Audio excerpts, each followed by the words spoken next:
Assalamualaikum warahmatullahi wabarakatuh.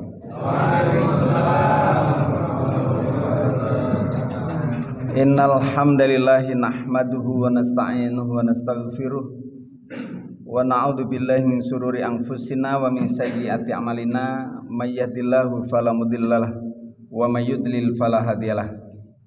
Asyhadu an la ilaha illallah wahdahu la syarikalah wa asyhadu anna Muhammadan abduhu wa rasuluhu la nabiyya ba'dah. Allahumma shalli wa sallim ala nabiyyina Muhammadin wa ala alihi wa ashabihi ajma'in, amma ba'du. Ya ayyuhalladzina amanu taqullaha haqqa tuqatih wa la tamutunna illa wa antum muslimun.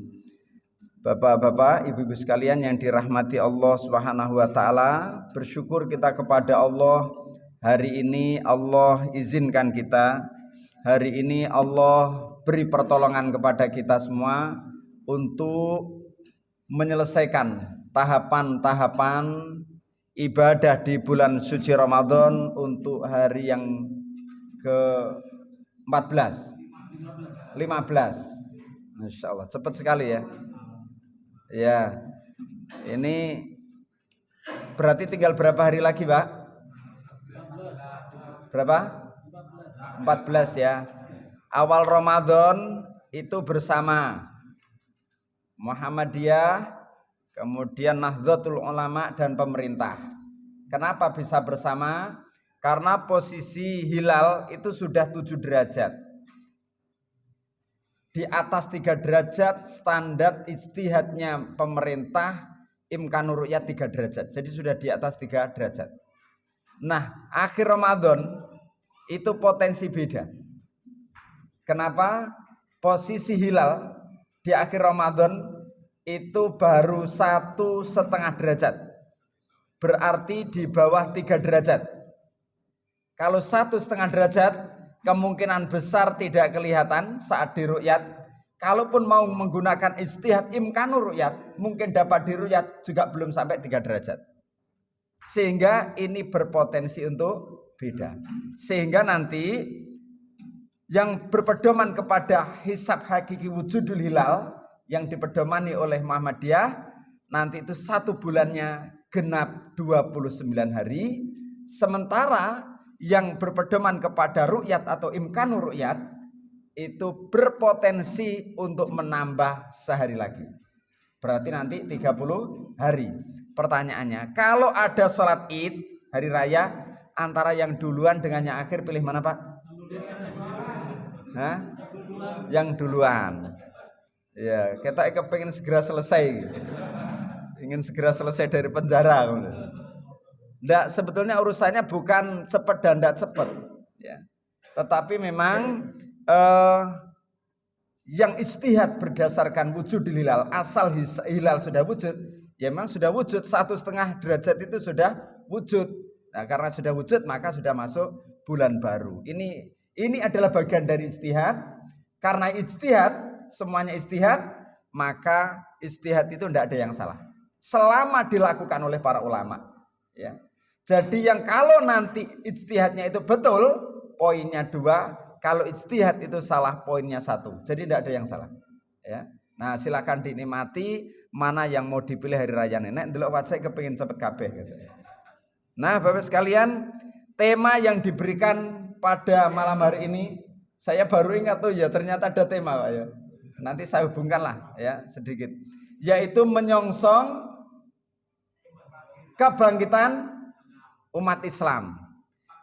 Ya, amin. Mudah-mudahan Bapak sekalian.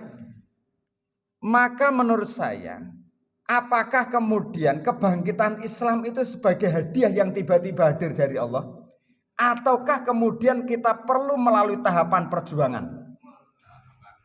Nah, kalau kemudian melalui tahapan perjuangan dari individu-individu Islam, maka menurut saya ada 2 hal yang saat ini perlu kita siapkan. Yang pertama adalah tidak boleh loro-loron. Generasi Islam itu tidak boleh sakit-sakitan. Yang kedua adalah tidak mudah mengeluh. Jadi harus tangguh. Dan desain puasa ini sesungguhnya memungkinkan, 1, tidak mudah sakit. Yang kedua adalah akan tangguh. Nah, kalau ini semua dimiliki individu, maka insya Allah kebangkitan Islam tidak harus menunggu ratusan tahun yang akan datang, tapi bisa saja 2024. Nah, katanya kepengen kampanye gitu. Repot musim. Nah, dua hal ini sekalian mungkin yang sederhana saja. Karena kita kalau membicarakan yang jauh, nanti khawatirnya terlalu jauh, kemudian yang kecil-kecil ini kemudian tidak kita siapkan. Apa? Tidak boleh sakit-sakitan. Yang kedua, harus tangguh. Tidak boleh mengeluh, harus tangguh. Dan ini harus kita ajarkan kepada anak kita. Nah, yang pertama menyangkut sakit-sakitan. Mohon maaf, saya baru saja mengisi. Iya, ini gak termasuk sing matuk, Pak. Ini sampai jam berapa, Pak? Nek ngejak guyonan kok kuwatirnya sampai jam 09.00 loh ya. Ya. Ndak, ya aman ya insyaallah. Nah, barusan itu mengisi kajian jelang berbuka sekali. Jadi yang mengadakan ini adalah perkumpulan penyandang disabilitas Indonesia. Jadi ada organisasinya, itu penyelenggaraannya tempatnya itu di Museum Kanker di Jalan Kayun, Surabaya. Pematerinya ada dua, seorang dokter ahli kanker dan kemudian saya. Saya hanya kebetulan bagian 5 menit saja di penghujung karena setelah itu adzan maghrib. Jadi di penghujung. Selebihnya adalah dokter. Nah, Bapak sekalian, di museum kanker ini kita masuk saja sudah mengerikan itu. Mengerikan. Jadi ada toples-toples yang kemudian isi kanker di situ, kemudian gambar-gambar dan lain sebagainya. Dan ada running text. Kayak begini ada running text ini. Tulisannya Bapak sekalian. Itu update setiap 5 menit sekali kanker orang meninggal. Ini update dunia ya. Meninggal gara-gara sakit kanker serviks. Berarti laki-laki apa perempuan? Perempuan. Kanker serviks itu setiap 5 menit sekali. Jadi setiap 5 menit itu ada yang wafat. Loh, itu bayangkan sekian banyak. Dan kemudian di situ ditanyakan apa, karena ini bentuknya adalah sekaligus penyuluhan selain pengajian itu, apa penyebab dari kanker itu? Karena memang banyak. Jadi ini penyakit ini adalah pembunuh nomor 4 di dunia ini. Percepatan dan ini meningkat. Dulu 2000-an, 2006 tidak ada masalah karena mungkin tidak ada yang peduli dan mungkin jarang ketahuan. 2010 mulai banyak, kemudian 2021 semakin banyak dan sekarang 2023 semakin banyak lagi. Jadi ini potensi juga. Lah, apa faktor penyebabnya? Ini yang saya sebut sebagai generasi tidak boleh sakit-sakitan itu. Lah ternyata ya, penyebab dari kanker serviks yang diidap oleh perempuan itu adalah karena faktor, di antaranya mungkin selain gen, faktor makanan, itu juga faktor kebersihan. Jadi faktor kebersihan. Bagaimana memberikan contoh sekalian? Kalau bapak-bapak habis, mohon maaf ya, kita menyebutnya habis pipis, itu membersihkan pakai air apa, Pak? Air bersih itu ada aqua, ada santri, Pak. Pakai air apa, Pak? Keran ya? Bener ya? Pakai apa? Ya air mengalir, keran lah, keran ya. Sini ada keran ya? Ada keran itu. Nah, Bapak sekalian, menurut Bapak Ibu, ini berarti selain bapak-bapak menggunakan air itu, juga ibu-ibu kan? Ya, ibu-ibu juga menggunakan air keran saat membersihkan itu. Nah, lalu pertanyaannya begini, apakah air keran itu bersih, Pak? Hah? Wah, ini pandangan mata apik. Ya sudah, kalau pandangan mata bersih, sekarang kita salah satu akan keluar untuk ke kamar mandi di gelas itu, ya, ngambil air keran lalu diberikan bapak yang tadi pandangannya tajam tadi. Lah lalu diminum. Kira-kira mau minum? Tidak mau. Kenapa kok tidak mau minum? Iya. Iya kan? Lah, sesuatu yang mohon maaf kurang bersih lalu digunakan untuk mencuci. Ya kan? Mencuci. Berarti kalau kita ingin nyapu lantai supaya bersih, maka sapunya harus apa? Bersih. Kalau sapunya kotor bisa bersih nggak lantai? Nggak bisa. Maka kalau kemudian kita membersihkan dengan air yang tidak bersih, mungkin bersih, Pak? Nah, itu yang kemudian disebut sebagai kita kadang-kadang harus memperhatikan dan menjaga kebersihan, termasuk kita ingin membersihkan setelah kita pipis itu. Lah ini juga ibu-ibu, ya kan? Makanya tetap hati-hati. Lalu gimana Ustadz? Wong airnya cuma ada itu, mosok direbus Ustadz? Ya mohon kepada Allah saja. Mohon kepada Allah, ya. Nah, jadi itu karena virus di sekitar kita juga banyak, tidak hanya faktor itu. Nah, ini yang pertama. Jadi harus tetap dijaga kebersihannya. Yang kedua, faktor kedua itu kan ada selain kanker serviks, itu kanker, kalau ibu-ibu apa namanya Bu? Payudara. Kanker payudara. Nah, kalau hubungannya kanker payudara itu menyangkut kebersihan apa kira-kira Pak? Hah?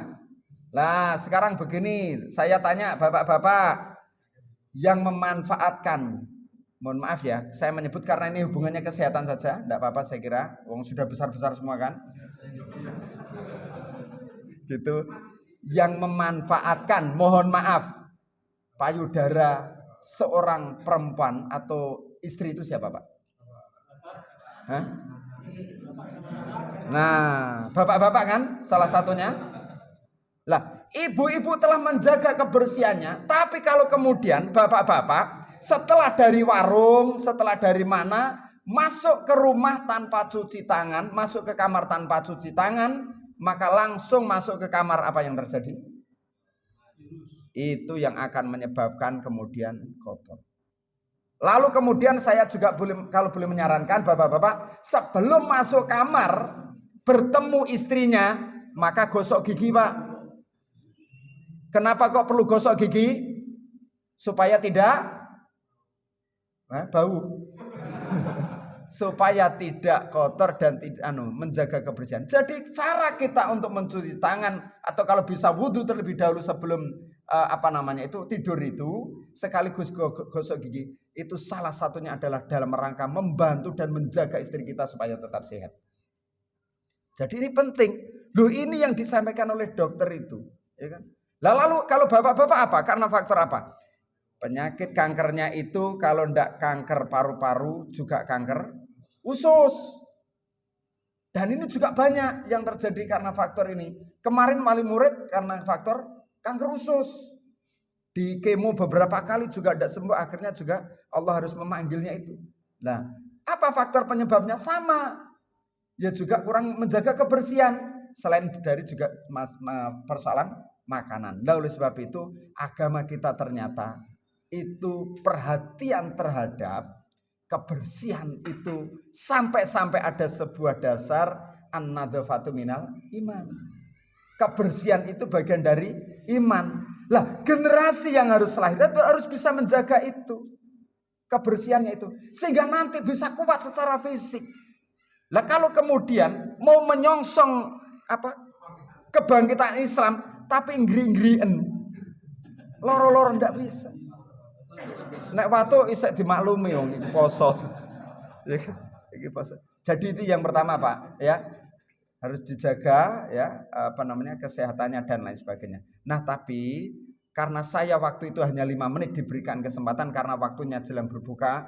Lah itu kan jamaah ngeri semua Pak. Selain lingkungannya wis medeni, ndelok gambar-gambar itu kanker-kanker, ceramahnya dari dokter isine ngono. Lho wedi kabeh Pak. Saya masuk kurang 5 menit, saya bilang ibu-ibu, kan banyak ibu-ibunya, bapaknya tinggal hanya 5. Ibu-ibu ya, faktor penyebab sakit 85% itu karena hati. Hati yang resah, hati yang bingung, hati yang gundah itu menjadi pemantik untuk hadirnya penyakit.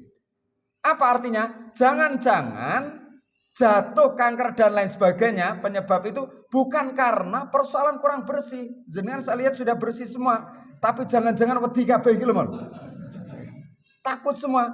Maka senyumlah saya bilang. Karena senyum itu bagian dari cara supaya hati tidak resah, hati tidak ada rasa takut dan penuh optimis, itu yang akan menyebabkan sehat. Kenapa demikian? Yang kedua, virus itu ada di mana-mana. Andai kata Allah itu mau menancapkan kepada seorang mudah, tapi andai kata seorang dilindungi oleh Allah tidak kena itu, maka akan selamatlah ya. Karena pengendali semuanya adalah Allah. Maka pertama, jaga kesehatan itu sebagai bentuk ikhtiar. Yang kedua adalah mohon perlindungan dari Allah. Ini yang pertama. Jadi penyakit usahakan tidak datang kepada kita, ya, dengan cara menjaga kebersihan. Yang kedua, tidak boleh, generasi harus tangguh untuk menyongsong itu. Tidak boleh kemudian mengeluh, mudah mengeluh. Jangan, Pak. Walaupun ada ayatnya, Pak, mengeluh itu. Dari mana mengeluh ada ayatnya? Buka saja surat Al-Ma'arij. Al-Ma'arij ayat surat ke-70 ayat 19. Innal insana khuliqa halu'a. Kata Allah, sungguh kami menciptakan manusia itu mudah mengeluh, Pak. Jadi manusia itu mudah mengeluh. Siapa manusia itu? Manusia itu kita enggak, Pak? Kita. Berarti kalau kita mengeluh enggak, Pak? Mengeluh. Berarti kalau mengeluh wajar enggak? Loh wajar, nek delok wajah kan penuh pengeluh semua. Jadi wajar, Pak, kalau mengeluh itu karena ayatnya bunyinya ini presiden, Pak, gajinya lebih banyak mana dibanding kita, Pak? Banyak presiden, tapi yang menengah jawab kata lebih gede dari presiden, ya. Lebih banyak, tapi selama presiden ini masih manusia, mengeluh gak, Pak? Mengeluh. Pengusaha, Pak, mengeluh gak kira-kira? Mengeluh, Pak. Ini gimana anak buah saya? Ini gimana kok ekonomi tidak stabil? Mengeluh, Pak. Anak-anak mengeluh gak? Mengeluh. Orang miskin, mohon maaf, mengeluh gak? Orang kaya mengeluh gak? Selama masih manusia pasti mengeluh. Wong kadang-kadang mohon maaf, Pak tukang beca itu ketika kita tanya, padahal perolehannya ini hanya cukup untuk sehari itu makan, besok masih bagaimana tidak tahu. Tapi ketika kita tanya, Pak gimana ekonomi hari ini? Alhamdulillah Ustadz, Allah memberikan kecukupan, anak-anak saya sehat semua. Lu masih alhamdulillah, Pak. Lalu kita coba tanya, Pak, kepada orang yang punya rumah Citra Harmoni besar-besar itu, Pak. Kita tanya, Pak, Bapak gimana ekonomi hari ini? Gimana Ustadz? Ekonomi kok tidak stabil ini. Ustadz tolong doakan saya 2024 terpilih lagi Ustadz. Jadi lu malah begitu, Pak. Nah sekarang kalau begitu, yang punya rumah besar bilangnya gimana Ustadz? Sementara yang hanya cukup makan sehari bilangnya alhamdulillah Ustadz. Lalu pertanyaannya, siapa yang lebih bahagia, Pak? Tukang beca, Pak. Kalau demikian Bapak pilih mana, tukang beca atau sing duit mau? Ya. Sing duit gak mengeluh, ya kan? Itu pinter iki jawabannya. Nah, tapi Pak, pertanyaannya begini, selama masih manusia pasti mengeluh, ya. Pertanyaannya begini, apakah dengan mengeluh lalu kemudian bisa bahagia? Enggak. Kalau selama masih mengeluh makin stres karena pikirannya pada masalahnya. Pasti semakin depresi, pasti semakin tertekan, dan ini akan menular pada lingkungan sekitarnya. Lah, Allah itu memberikan pelajaran penting melalui ibadah-ibadah ini, ya, supaya apa? Tangguh puasa misalnya, mulai terbit fajar berhenti makan, setelah itu kemudian tidak makan tidak minum, siang walaupun terik, panas, dahaga, haus, lapar, capek, lelah, kita masih bertahan, Pak. Allah sedang melatih itu. Maghrib kurang 1 menit, lapar luar biasa sudah parah itu, tapi belum adzan, Pak, kita masih bertahan, bersabar. Itu sesungguhnya Allah sedang melatih kita supaya tangguh, supaya tidak mengeluh. Lah, supaya tidak mengeluh bagaimana? Karena selama masih al-insan pasti mengeluh. Selama masih manusia pasti mengeluh. Bagaimana caranya? Allah memberikan cara. Tingkatkan levelnya dari al-insan yang mudah mengeluh, manusia yang mudah mengeluh, menjadi abdun. Kalau sudah level abdun, hamba, tidak mudah mengeluh, Pak. Bapak Ibu tahu orang yang sakit parah lalu masih bilang begini, alhamdulillah Allah memberikan saya sakit, dengan sakit keluarga saya bisa berkumpul, dengan sakit Allah mengampuni dosa-dosanya. Alhamdulillah, Pak. Ada yang bangkrut, ekonomi habis, rumah habis, istri meninggalkan dirinya gitu. Masih bilang alhamdulillah, Pak. Alhamdulillah Allah mengurangi beban saya. Itu levelnya sudah abdun, Pak. Levelnya sudah abdun. Lah, kira-kira hawa iso apa enggak ini? Enggak bisa. Lah kok kepengin nyambut iku mau? Menyongsong iku mau ya. Jadi harus dibuat tangguh era sekarang, mulai sekarang. tingkatkan dari al-insan menjadi abdun. Abdun itu sama dengan Pak. Saya dulu waktu mahasiswa itu sering ke PT PAL. Di sana pembuatan perahu besar-besar itu Pak. Ditarik dengan tampar yang kuat, kemudian ke bawah, jangkarnya itu menghujam ke bawah. Lalu ada badai saat itu, bus keras sekali. Lalu perahu ini hanya goyang-goyang ini Pak, dan indah sekali kelihatannya, goyang. Itu hempasan padahal besar badai itu. Saya tanya kepada pegawai di sana, gimana kok bisa ndak apa-apa? Perahu ini hanya begini-begini. Itu Ustadz, karena jangkarnya itu menancap ke bawah sangat kuat. Sehingga itu kalau ndak ada jangkarnya yang kuat Ustadz, ndak ada ikatannya, itu walaupun badai kecil bisa roboh, bisa jauh Ustadz. Apa maknanya? Jangkar yang saya maksud itu adalah iman Pak.